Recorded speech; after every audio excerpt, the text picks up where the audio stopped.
Hola, ¿qué tal? Hoy es lunes 27 de marzo del 2023 y vamos a dar el teórico conversado de salud mental de la Escuela Superior de Medicina de la Universidad Nacional de Mar del Plata. Bueno, mi nombre es María Clara Arete y me acompañan mis compañeros docentes, el doctor Marcos Eymar y el licenciado Hernán López Morales. Bueno, estábamos viendo psicosemiología.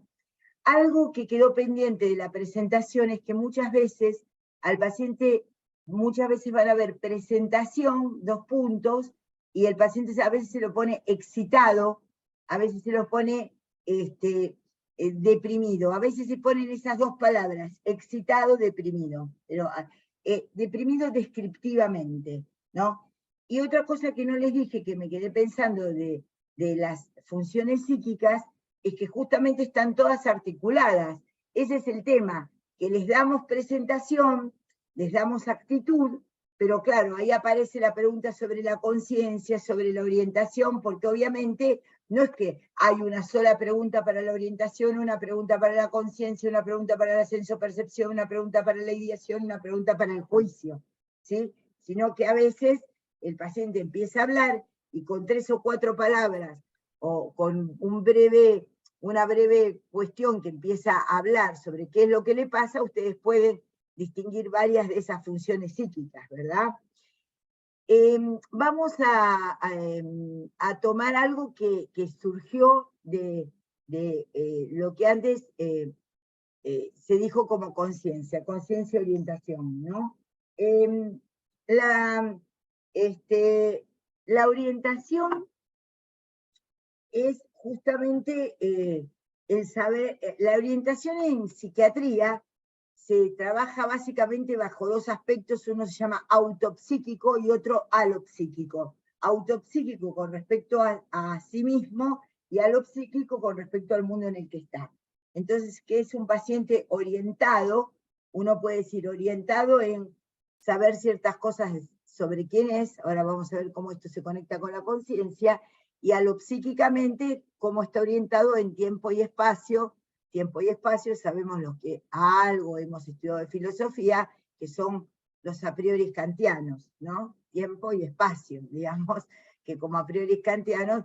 Ahora, si ustedes ven un paciente que entra en un síndrome, que ahora vamos a explicarles, ya les estamos explicando, confusional, ¿qué significa algo del síndrome confusional? Que el paciente está desorientado y dice, hola, ¿cómo te llamas? No puede contestar y ustedes tienen que ver si el paciente no puede contestar porque está con un trastorno traumático del medio, está hipoglucémico, y bueno, puede estar desorientado, digamos, en tiempo y espacio. Aparte, por otro lado, le preguntan dónde está, por ahí el paciente recién se despierta, no tiene ni idea de dónde está. Por ejemplo, si el paciente uno le pregunta, hola, ¿cómo te llamas? Juan. Juan, ¿sabés dónde estás? El paciente mira y dice, no sé dónde estoy, ya, aunque no sepa dónde está, se advierte que está orientado, porque no sabe dónde María está. Clara, ¿eso sería una pérdida cognitiva, una pérdida del pensamiento? Bueno, sí, ahora voy a conciencia. Perdón, ¿quién me habló? ¿Quién me habló? ¿Matías? No, Gustavo López Goyeneche, pero ¿Qué quiero tal, Gustavo? activar la ¿Cómo te va? cámara y me dice que el hospedador no me la deja activar. Gustavo, sí, tiene que ver con eso, pero cuando preguntas su nombre y ¿cómo se llama él? Para estar orientado autopsíquicamente. Y preguntás dónde está y si sabe qué día es hoy, tiene que ver con, porque todas las funciones psíquicas de alguna manera están interrelacionadas, pero la orientación responde a que si el paciente no sabe cuestiones mínimas de sí mismo y cuestiones mínimas de poder responder adecuadamente, por eso digo, poder responder adecuadamente, es decir, hola Juan, ¿me oís? Hace una seña, ¿sí? ¿Sabés dónde estás?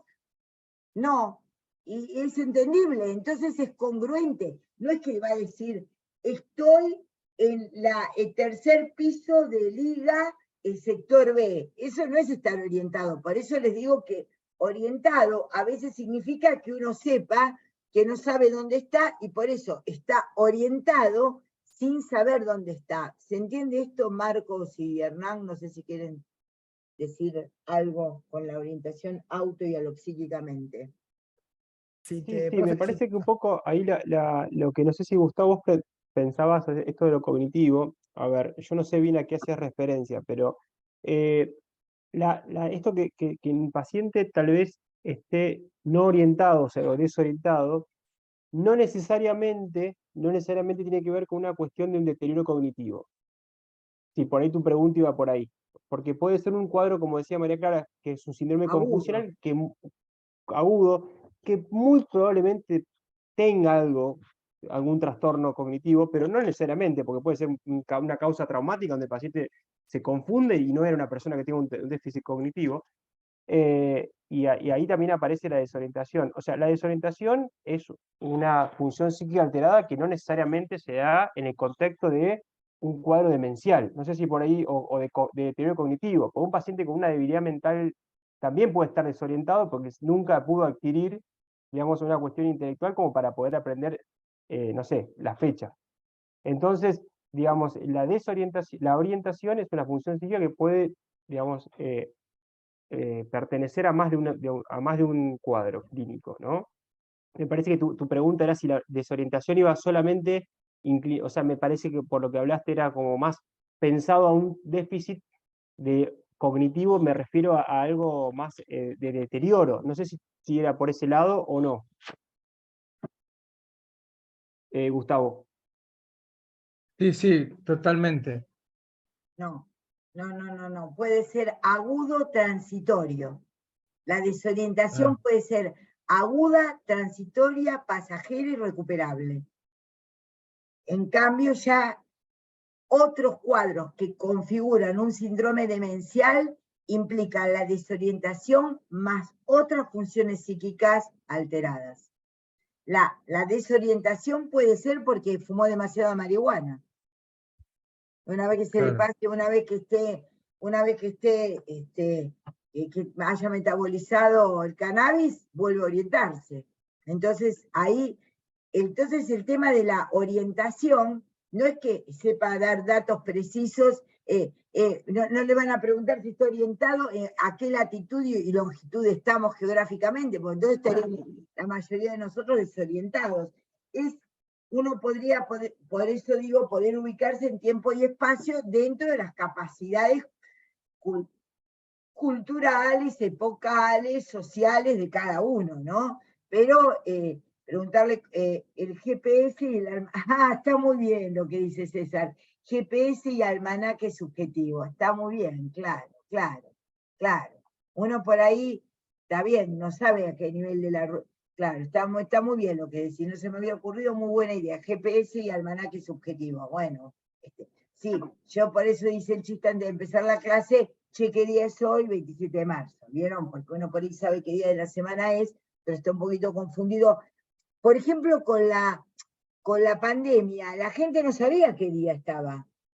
En la pandemia, cuando hubo confinamiento, decía, perdón, pero hoy, ay, ayer fue la sesión, ay, es que pensé que hoy era miércoles, y no era que estaban ni con un deterioro cognitivo, estaban desorientados porque el confinamiento, que fue el ASPO, para evitar que nos contagiásemos y muriésemos todos, claro, por el aislamiento, por ejemplo, el aislamiento es una manera de desconectarse. Casi le diría, la orientación es estar conectado con algo de uno mismo y con algo del exterior. Entonces, en ese punto, por eso auto y alopsíquicamente. Quiero decirles algo, por eso vamos a ir integrando funciones psíquicas y síndromes. Los síndromes es un conjunto de síntomas y signos. Sí. Ahora te lo dicen. Sofía, ahora lo digo. A ver, la orientación puede ser una desorientación transitoria que sea justamente que sea en el momento y que pueda recuperarse y que sea por causas transitorias muchas veces tóxicas. Porque si vos a un alcoholizado, en agudo, te lo traen en la guardia, te dicen, no, yo estaba, no sé qué, en tal lugar, y vos sabés que una vez que cese la intoxicación alcohólica aguda, eso va a mejorar. Ahora, hay otros cuadros en que no, pero en general la orientación es eso. Cuando hablamos de la conciencia, Hernán, ¿querés agregar algo con respecto a orientación? No, nada en particular. Bueno, hay gente, por ejemplo, uno puede decir, hay gente que está muy desorientada políticamente, partidariamente, y otra gente que está desorientada en cómo estudia medicina. La desorientación a veces, en general en psiquiatría, corresponde a auto y a lo psíquicamente tiempo y espacio, ¿se entiende? No es una desorientación simbólica en general. En general está focalizado en ese punto. Vamos a ir a otra función psíquica, la atención. Por eso les digo que estas clases lo que le permiten es mirar el resumen de Beta e ir entendiendo a partir de lo que... Por eso es importante decir que lo tengan medianamente leído, van preguntando, pero después van a tener el práctico, porque tienen el teórico. Y después pueden también leer antes del teórico, que se vendría bárbaro. Y después tienen el práctico, que lo van a tener la semana que viene, el próximo martes, el práctico sobre esto. Un comentario, perdón, María Clara. Un comentario más que nada de la bibliografía que hoy comentaban. Los textos son los mismos que están subidos desde el fin de semana. Lo que estuve haciendo hace un ratito fue nombrarlos de otra manera. Por ejemplo, Beta Orientación está dentro del capítulo de conciencia. Entonces, Ahora voy para que a por ustedes les quede claro, el archivo está nombrado de otra manera. No se asuste porque cambiaron los nombres de los archivos, pero son los mismos, solo que tienen un nombre distinto para que sepan que orientación está dentro del capítulo de conciencia, atención está separado, actitud, Bueno, presentación y exactamente. entrevista Ahora está vamos dentro de a otro capítulo. atención y conciencia. La atención, Hago digamos, una consulta. Sí. El texto de 3A que subieron, ¿estuvo desde siempre o lo subieron hace poco? Porque a mí me apareció recién el domingo, me parece, y no lo llegué a leer, pero para saber si es que a mí no me parecía o no, que yo no lo vi o no estaba. Lo habíamos hablado al comienzo de, creo que no quedó grabado, sí. Me parece A mí que, también me parece. bueno, vamos a ir tratando de desocultar, porque está todo preparado, pero el tema es,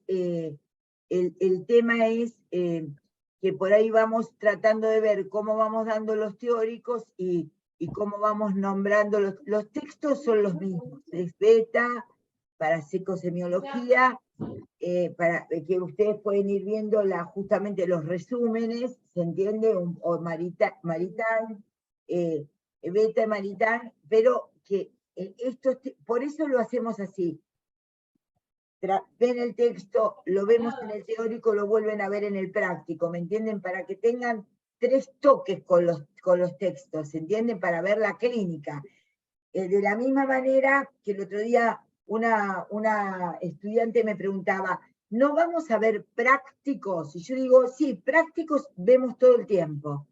Práctico, que quiero que sea el teórico, práctico que sea el práctico áulico.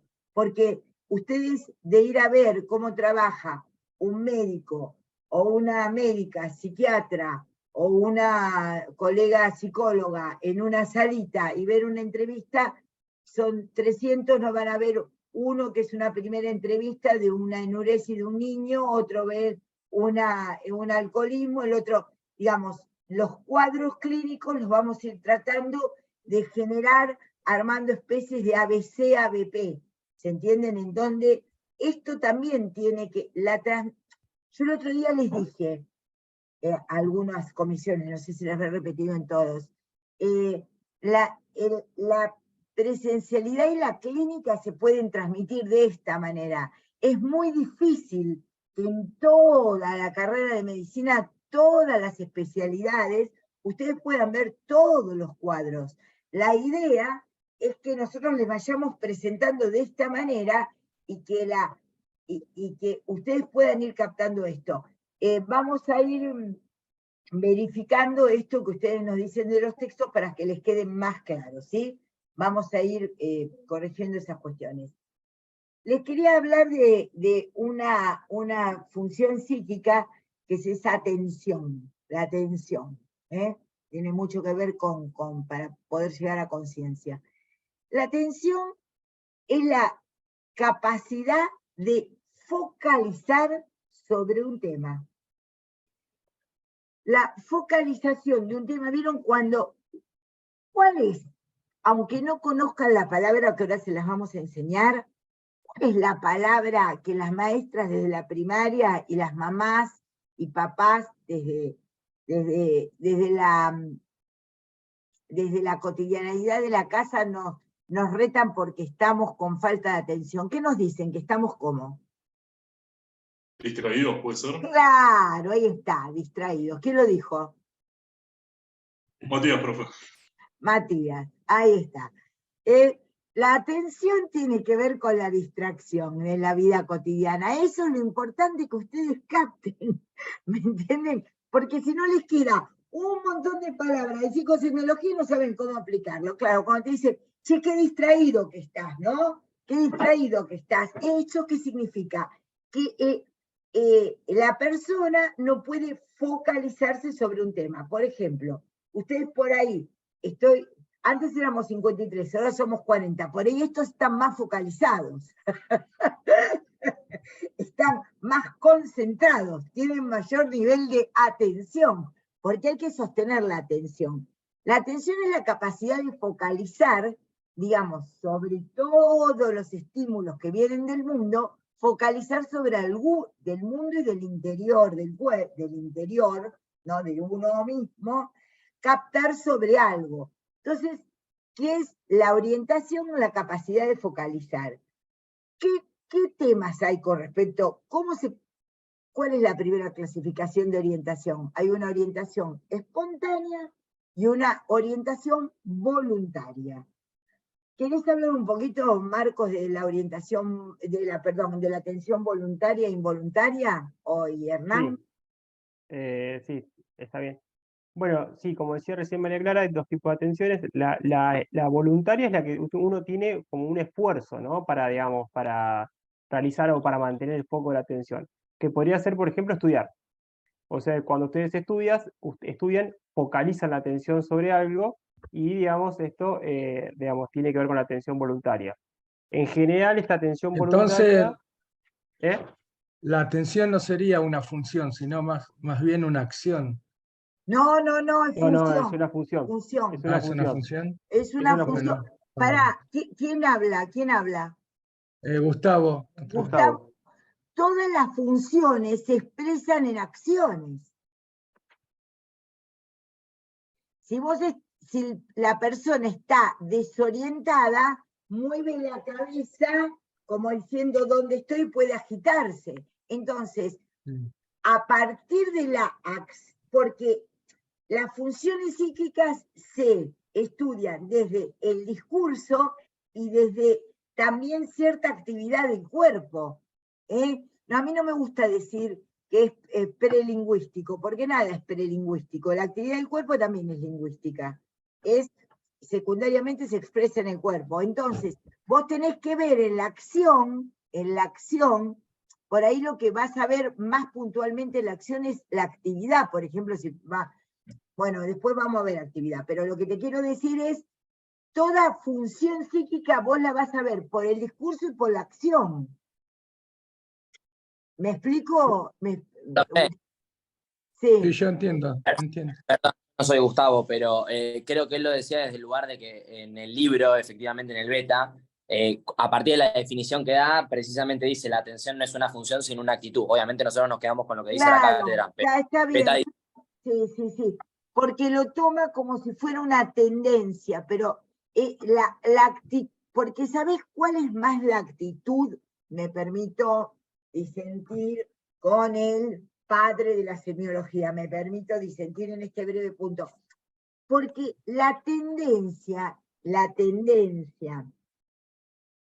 en la atención se daría más en la voluntaria, ¿me entendés? Como que es una como si toda la tendencia fuera, ahora lo vamos a ver bien, es una tendencia a concentrarse o una tendencia a dispersarse. La atención,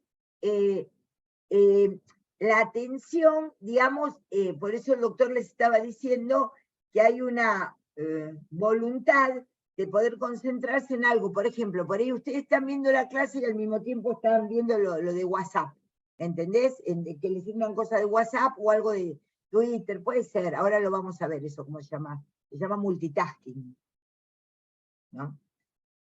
Porque cuando les preguntemos qué habitualmente qué trastorno, qué característica de la atención se ve en este mundo contemporáneo, bla, bla, bla, es el multitasking. Uno está escuchando música, tratando de aprender psicosemiología, escuchando lo que dice el noticiero de atrás, está disperso en varias cuestiones. El mundo contemporáneo y las redes tienden a la dispersión, no a la concentración. Claro, bueno, manejando y viendo el teléfono, como dice Matías, ya es suicida eso, ya es suicida, pero es así. Entonces uno dice todo el tiempo, guarden, vieron en los noticieros de las 6 de la mañana, 7 bits de memoria RAM tenemos, dijeron, bueno, dijeron en clínica médica, claro. Y digamos, nosotros tenemos cierta capacidad para concentrarnos o no. Perdón, Marcos, te interrumpí, estabas hablando de la voluntad. No, pero un poco está bien esto. Y ahí lo que tal vez, no sé si por ahí también lo plantea, porque la atención, al ser, digamos, al no contener información, por ahí tal vez no sé si lo estoy pensando, si tal vez por eso puede que lo tome como que no sea una función Está muy psíquica, porque bien, no contiene, está muy no bien. contiene información. No es como la memoria o que uno tiene, digamos, información almacenada. Pero sí es una función psíquica. Porque como dice María Clara, si uno no está atento, digamos, no presta atención, no está concentrado, no puedes tampoco memorizar. O sea, muchas veces la dificultad para, digamos, almacenar una información es porque uno está pensando en cualquier cosa. Si estamos acá en la clase, pero no prestamos atención, no vamos a poder grabar lo que estamos aprendiendo. Y eso tiene que se ver con un problema de articula memoria. con la función memoria. Claro, con la función de memoria que lo vamos a ver más adelante. Bueno, pero para no irme de eso, quería hacer como un comentario breve en relación que no sé por qué Beta lo puso así, pero entiendo que puede tener que ver con eso. Y después otra cuestión, otro tipo de atención es la atención, dijimos recién la voluntaria, que requería como un gasto energético, por decir una manera, ¿no? También, que creo en algunos de Claro, los un autores interés real, sí. un Y a interés veces real, un forzamiento. Che, me claro, tengo que. ¿Viste? Vamos a dar un ejemplo, Marco, de esto. Che, presta atención lo que te dice bien el médico o el abogado. Presta atención, no te distraigas. Sí, sí, dice uno. Y después dijo, ¿qué me dijo? ¿Viste? claro. Presta Y atención, ¿viste? tal cual.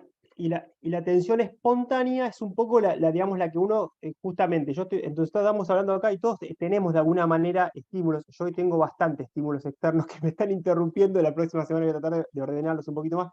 Porque bueno, es una clase que uno está presente en tu casa y pasan cosas. Pero digo, esto de lo espontáneo justamente tiene que ver con eso.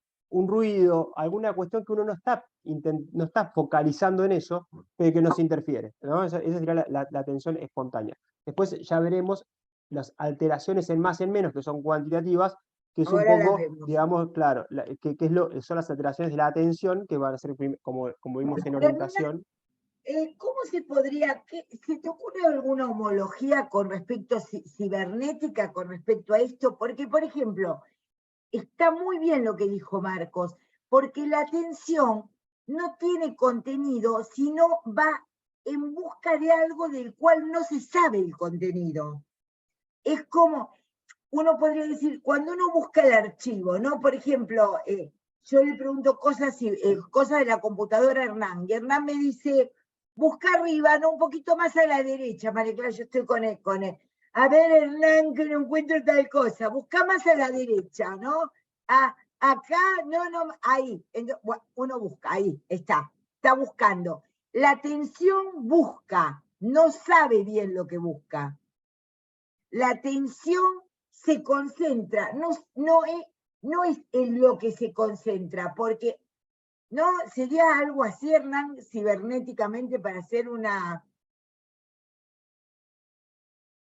Sí, estoy pensando con qué con qué se puede asociar, ¿no? No sería el disco rígido, digamos, sería más bien la memoria. Tal vez la atención podría ser, habitualmente se habla de vector atencional o atención fásica, ¿no? Como una especie de casi de energía destinada en función de un procesamiento, ¿no? Por eso habitualmente la atención es casi una función necesaria por ejemplo, para la codificación o el procesamiento de memoria. Entonces, sería como un primer filtro atencional, como se suele decir. Esto es muy importante sobre todo porque también tiene mucha incidencia clínica, ¿no? Hoy Marcos y María Clara hablaban de la atención más bien espontánea o la atención más bien activa, que consume más recursos y demás. Si bien son dos dimensiones distintas de la atención, una está sostenida por la otra. Esto es importantísimo Dale, porque avanza. obviamente no vamos a tener un sostenimiento atencional si hay dificultades directamente en lo que se llama alerta atencional, y además están sustentados por regiones neuronales distintas. Esto también es importante porque las versiones más espontáneas refieren más a estructuras subcorticales, a diferencia de las relacionadas al sostenimiento atencional, que son más corticales. Esto es fundamental porque a la hora de hacer una evaluación clínica no es menor ver alteraciones en cuestiones de alerta, ¿no? No responde a un ruido, no responde a un sonido, relacionadas más bien a cuestiones de no puede sostener la atención, se distrae durante la entrevista. Fíjense que estamos hablando de situaciones muy distintas. Un paciente con un politraumatismo, ¿no? Un traumatismo cráneoencefálico, va a tener manifestaciones distintas en función de en qué regiones del encéfalo se dieron, por ejemplo, el trauma, ¿no? Entonces es importante poder diferenciar estas dos dimensiones porque muchas veces también nos hablan de la severidad o la gravedad del caso.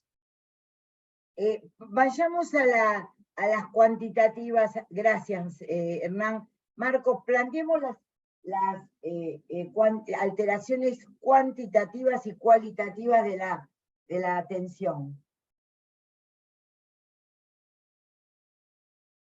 Las cualitativas, o sea, ya vamos a ir viendo ahora que en realidad con muchas de los cuadros de la psicosemiología y las funciones psíquicas, hay alteraciones que tienen que ver, como decía María Clara, en cuantitativo, o sea, en más menos, y en cualitativo, ¿no? Acá en cuantitativo sería la falta de atención, que es la aproxexia, que es en Entonces, general... muy bien, Sí. van marcando, chicos. Prosexia es atención. Aproxexia es... Claro, aproxexia es la falta total de la atención. Es un paciente que estaría en coma, básicamente, entiendo, ¿no? O sea, alguien que no pueda prestar atención a nada. O sea, uno no puede, digamos, un poco recién veíamos esto, como admitir, la atención va a permitir que se admita, digamos, información a la conciencia de alguna manera y no va a poder, digamos, hacerlo. Después está lo que es la hipoprosexia, que eso es una disminución de la atención, y en ese caso se puede dar en cuadros como, por ejemplo, un paciente con una demencia, en un paciente oligofrénico, generalmente... En los también puede... profesores y estudiantes de medicina, cuando uno está cansado por la fatiga, ay, Claro. perdón, no me di cuenta. Esa expresión es bien de la hipoprosexia. Ay, qué Claro. pelotuda, no me di cuenta que ese no me di cuenta va bien asociado a la atención. Claro. Pero ¿sabés que no me di cuenta que entró? Ese no... ¿Entienden qué les quiero transmitir? ¿Cómo en la vida cotidiana evaluamos estas funciones? No, ese no me di cuenta es típico de no me avivé porque no lo vi. La gente que es muy rápida, en un primer paneo, te pasa así el lector de QR y sacó un montón de datos porque tiene muchas capacidades, conexiones lingüísticas, neuronales, cada uno lo dirá de su esquema referencial operativo, digamos, para captar tal cosa. Entonces, ya al vuelo captó, y captar es otra palabra que está asociada a atención. Digo, claro. de la cosa cotidiana. Quiero decirles cómo evaluar en la cosa. No, es que el chico no capta. Entonces la maestra dice, ¿por qué no presta atención? Y por ahí el pibe está así, claro, por ahí está pensando en Peppa Pig, el pibe, o yo qué sé, o en cómo masturbarse a la tarde, no sé, en alguna cosa, ¿no? Pero está hace que mira, ¿vieron cuando hacemos que? Se ríe César. Claro, bueno, porque uno tiene atención también sobre el propio cuerpito de uno. Entonces, bueno, pero no puede prestar, como decía Hernán, está muy bien esa atención. Freud diría cargar libidinalmente ese objeto. Eso es una atención que uno tiene. Uno no puede cargar la disposición de uno sobre el otro que le está diciendo algo, ¿no? O a veces sobre un hecho. Sí, entonces aprosexia sería la falta de atención totalmente, que el paciente Claro. se lo ve semicomatoso. Después vamos a ir a los comas, sí. La Y después hipoprosexia está distraidito.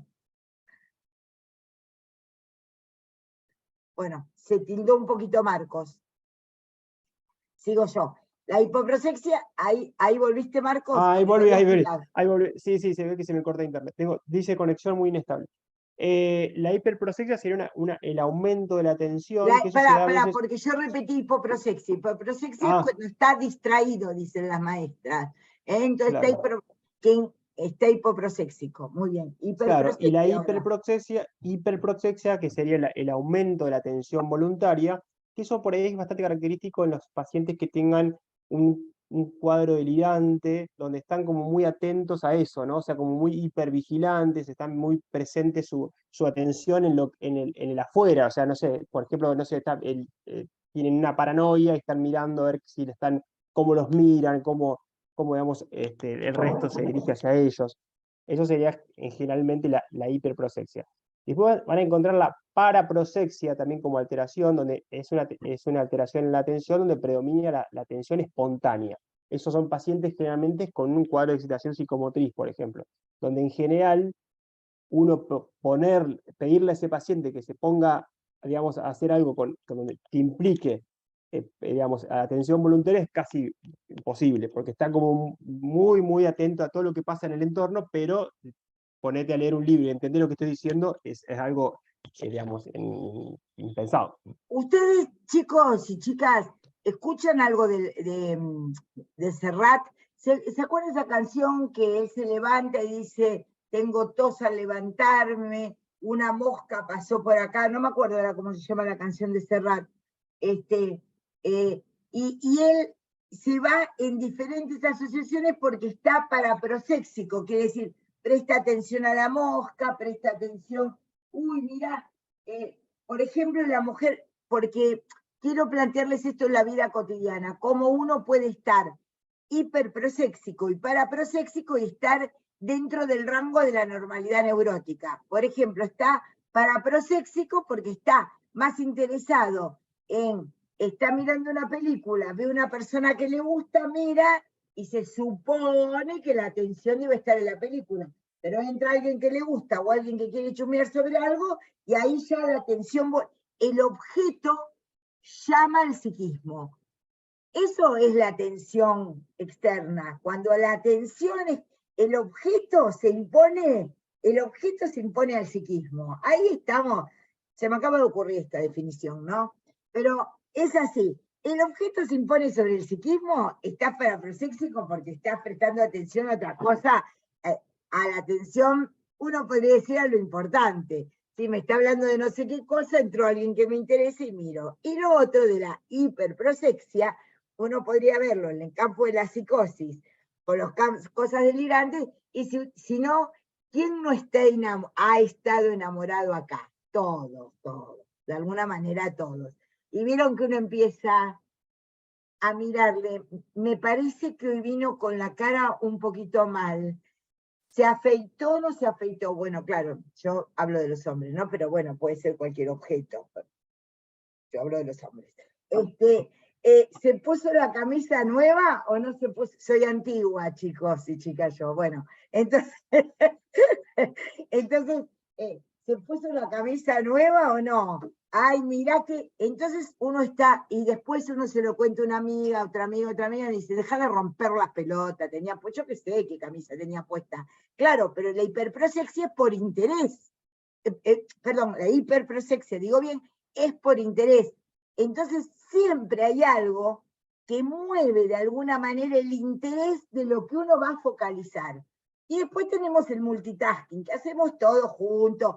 Me acuerdo que una vez en el curso de innovación pedagógica, que todos los docentes de la Facultad de Medicina hemos tenido que hacer, yo lo cursé con el que fue JTP de esta materia, que es Maximiliano Loria, a quien le mando un beso por si ve esta clase, y me acuerdo que yo estaba haciendo un texto mientras que el docente daba no sé qué cosa, claro, porque yo estaba prestando atención, yo estaba haciendo un texto sobre psicopatología de la vida cotidiana para dar en psicología, y él me dice, multitasking total, y yo le digo, sí, porque estoy escuchando las dos cosas. Ven como en ese punto uno está, digamos, el mundo contemporáneo con todos nuestros estímulos necesariamente los pone para proséxicos. ¿Se entiende? Porque estamos en el multitasking. Ven como por ahí no son cosas del siglo XIX que les estamos enseñando, estamos viendo, y aparte, la fatiga, ¿vieron cuando uno dice, che, paremos acá de estudiar, porque a mí no me da más el bocho? Está hipoproséxico.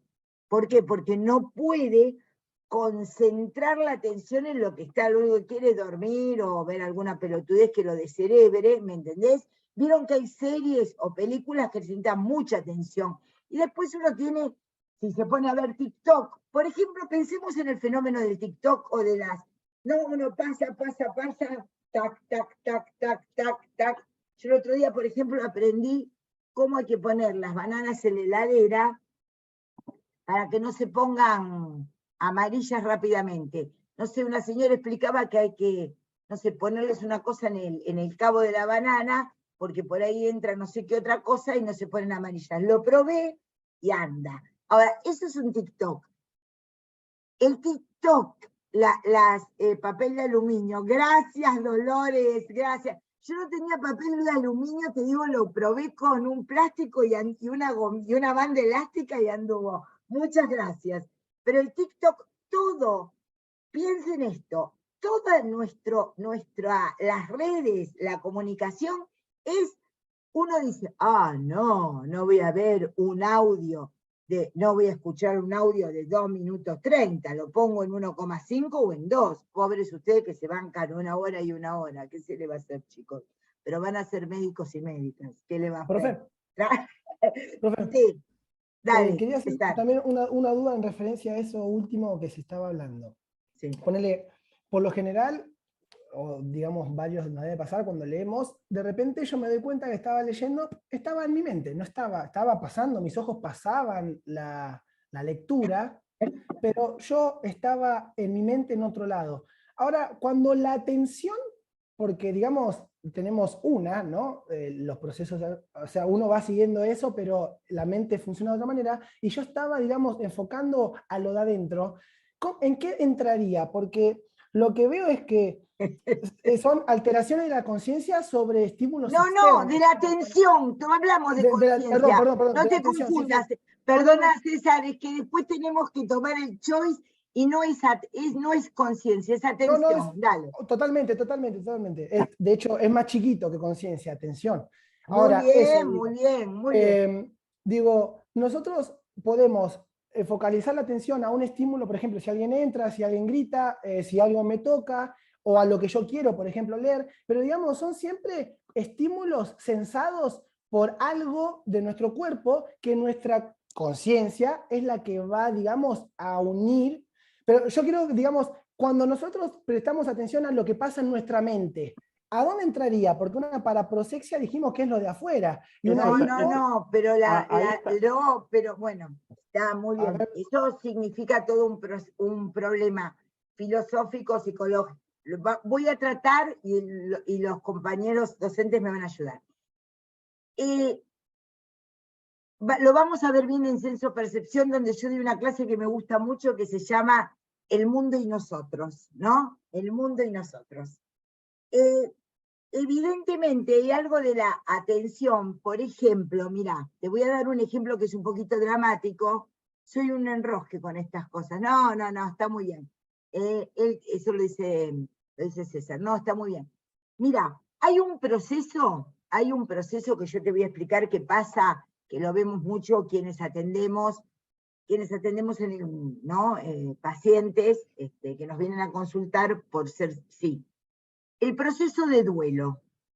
En el proceso de duelo, la persona dice, pero doctora, no me puedo concentrar en nada, tenía que ir a buscar al nene no sé dónde, no sabía si estaba en gimnasia o estaba... y me distraje y me puse a hacer otra cosa. Uno puede decir, ¿qué es la atención? La atención, por eso está muy bien también como lo dijeron Marcos y Hernán. La atención es la concentración de la actividad psíquica en alguna, podríamos llamar, representación, que puede ser tanto interna como externa. Por eso la atención no está dividida como la orientación en auto y alopsíquicamente. ¿Ves qué bien lo que preguntaste? Cuando te hablamos de orientación, te dijimos auto y alopsíquicamente. Cuando te hablamos de atención, es como que no hay una dentro necesariamente y una afuera. ¿Por qué? Porque el problema de la atención remite a los griegos a pensar la relación del sujeto y el objeto y la representación del mundo que tenemos.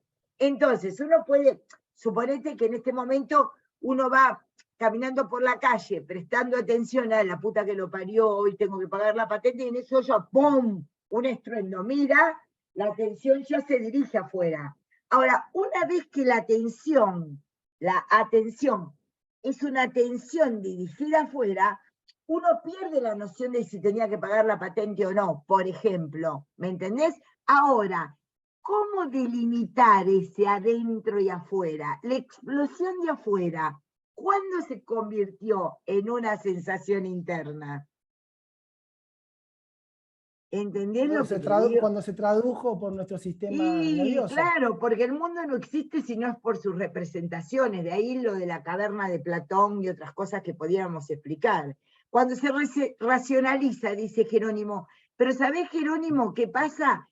Que no hay razón, porque la atención es muy del tiempo. No hay la racionalización de la atención va a tener que ver con la memoria, pensamiento y juicio. Ahora nosotros estamos en focalización. Sí, acá me parece que por ahí un poco lo que puedo comentar, que tiene también bastante relación a lo que es sensopercepción, pero está bastante descrito en atención, porque esto, bueno, les va a pasar un poco a veces que es difícil como diferenciar así, a veces como están media entrelazadas, no media, están entrelazadas las funciones psíquicas, que por ejemplo esto que vos decías recién, César, capaz que tal vez es algo de esto, capaz que te puedo ayudar con este comentario.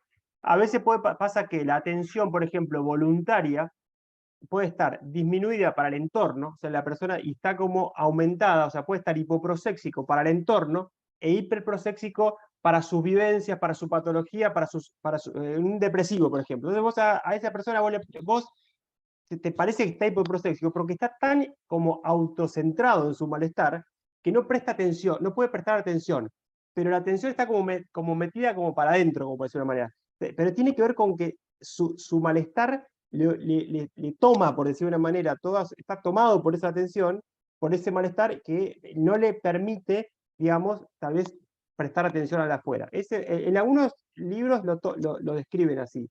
Pero bueno, está bastante relacionado un poco también esto que dice María Clara con el tema de la sensopercepción. Pero bueno, es algo que me parece que te puede como de alguna manera aclarar un poco lo teórico, que lo vas a poder encontrar en algunos libros a esto. Hiperprosexia para las vivencias y hipoprosexia para el entorno. Creo que Beta lo describe así. Sí. De todas maneras, nosotros la hiperprosexia y la hipoprosexia, yo preferiría que la tomásemos para el mundo externo, digamos. Está hipoproséxico para el mundo externo, está hiperproséxico para el mundo, hipoproséxico para el mundo interno, porque como dice Freud, cuando a uno le duele la muela, la lengua se la lleva a la lengua que le duele, a la muela que le duele. No hay manera de estar dejando. Entonces, yo lo tomaría según el mundo externo, para que quede claro para los parciales y finales. Está hiperproséxico para el mundo externo, esté hipoproséxico para el mundo externo, está paraproséxico, digamos, porque marca, ya vas a ver, porque no hay tanto adentro y afuera, por eso te hablaba de lo representacional. Lo último, y para ir terminando, es el tema de la conciencia, que de alguna manera unifica el término de la conciencia, es una función que implica ya desde la filosofía hasta la psiquiatría, pero vamos a tratar de la neurología. Vamos a decir cuál es la definición tradicional que en psiquiatría se da sobre la función conciencia.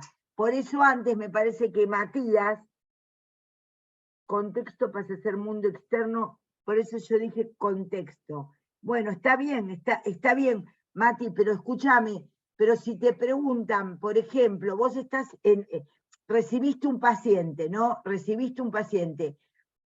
Suponete que esté levemente confuso porque suponete sufrió un accidente, aunque no le vea signos neurológicos claros, y vos lo ves como que, hola, sígame los ojos, a ver, mírame la mano, y el tipo está que no puede seguir la atención. Vos no podés poner en la historia clínica, está hiperproséxico internamente. Vos tenés que tomarlo como observador externo, me parece, para no confundir las cosas. ¿Qué te parece, Marcos y Hernán? Vamos a tomarlo así, ¿me entendés? Porque, sí, yo creo que yo coincido. porque no se puede asegurar que el paciente no, está además esto resolviendo me una parece fórmula.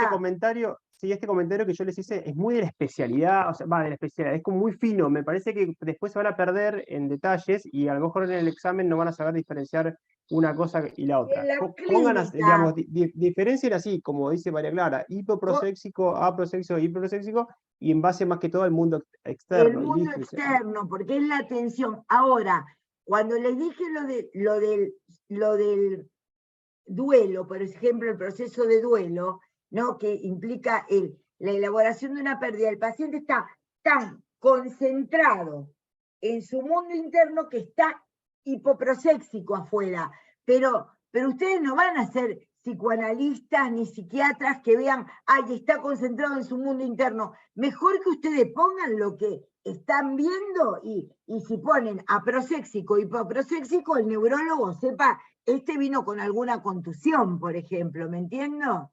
Bueno, sí, te tienen que ir a sana, sí, entiendo, ya voy terminando. Con respecto a la conciencia, que daría todo un capítulo para estudiar la conciencia, yo qué sé, desde la filosofía, bla, bla, bla, es el nivel de conocimiento, dicen los libros de psiquiatría, que se tiene sobre sí y también sobre el mundo. Siempre sobre sí, sobre el mundo, sobre yo y el mundo. Siempre es el sujeto, el objeto, el yo y el objeto, el yo y el mundo exterior.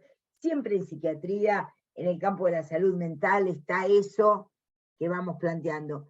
Entonces, la conciencia, a mí me parece que es importante que ustedes la entiendan como una articulación entre lo que es la orientación, lo que es la atención y lo que es cierta síntesis de conocimientos. Ahora sí entramos en la etapa cognitiva, acudimos un poquito a lo cognitivo, que es cierto conocimiento sobre uno, el tener, por ejemplo, como se usaba tradicionalmente y se sigue usando, conciencia, por ejemplo, se hablaba de conciencia de situación, para darles un ejemplo, y conciencia de enfermedad, ¿no? Por ejemplo, el paciente se le va, ¿qué es? Es un conocimiento, es una articulación, ahí sí entra el raciocinio, creo que lo decía Matías esto, entra el raciocinio, entrar, de poder pensar que gracias a la orientación, a la atención, a ciertas cuestiones de la memoria, se puede tener una cierta